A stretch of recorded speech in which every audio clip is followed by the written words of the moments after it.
The story unfolds in the court of a powerful king, home to a grand minister renowned for his unparalleled wisdom. His counsel was so valued that no significant royal decree was ever issued without his input. This favor, however, bred deep-seated jealousy among the other courtiers, who watched for any opportunity to discredit him. Their chance, they believed, came in the form of the minister's young son. Whispers of the boy's apparent foolishness soon reached the king's ears. One day in open court, the king addressed the minister with a mocking smile. "My dear minister," he began, "your mind is a treasure to this kingdom, as sharp as a diamond. Yet I am puzzled. How is it that a man of your intellect has a son with the mind of a common pebble?" The courtiers erupted in sycophantic laughter. The minister, deeply humiliated, demanded to know the basis for this accusation. The king explained, "Every morning, I see your son in the marketplace. I offer him a choice between a gold coin and a silver coin, and every single time he chooses the silver." The court's laughter intensified, and the minister, speechless with shame, rushed home to confront his son. Finding the boy reading, the father's fury overflowed. "Tell me," he demanded, "which is more precious, gold or silver?" Without hesitation, the son replied, "Gold, of course, father." This answer only fueled the minister's confusion and anger. "Then why do you make a fool of yourself, and of me, by choosing silver every day before the king?" The son, calm and composed, simply smiled and beckoned his father to his private room.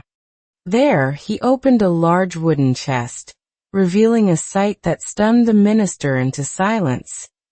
It was overflowing with hundreds, perhaps thousands of silver coins. "Father," the boy explained softly, "if I had chosen the gold coin on the very first day, the game would have ended. I would have one piece of gold, and the king would have no more amusement at my foolishness. By choosing the silver, I allow the king and his court their moment of superiority. In exchange for their daily laughter, I receive a silver coin. I am unwilling to trade a fortune in silver for a single piece of gold, and a fleeting moment of being proven smart." In that moment, the minister's shame transformed into profound pride. He understood that his son possessed a wisdom far deeper than mere intelligence. The boy didn't just understand the value of currency, he understood the currency of human psychology.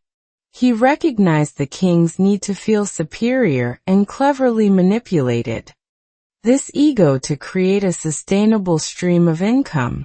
The boy's strategy was not about making the correct choice, but the profitable one.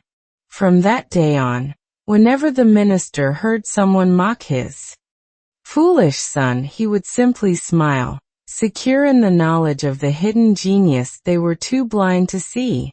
This story is the perfect archetype for a powerful real-world strategy, the art of strategic incompetence. It is a calculated act of appearing less knowledgeable or capable than one truly is to achieve a larger, often hidden objective. This tactic is potent because it disarms others by feeding their ego, making them feel secure and non-threatened. A prime example from modern history is Sam Walton, the visionary founder of the retail behemoth Walmart. Walton cultivated the persona of a folksy, unsophisticated country boy. He drove an old pickup truck, wore simple clothes, and spoke with a humble drawl. When scouting his competitors, he would wander into their stores, asking naive-sounding questions about their pricing, inventory, and display strategies. Store managers, seeing a harmless old man, would often boastfully share their trade secrets, eager to impress the clueless visitor.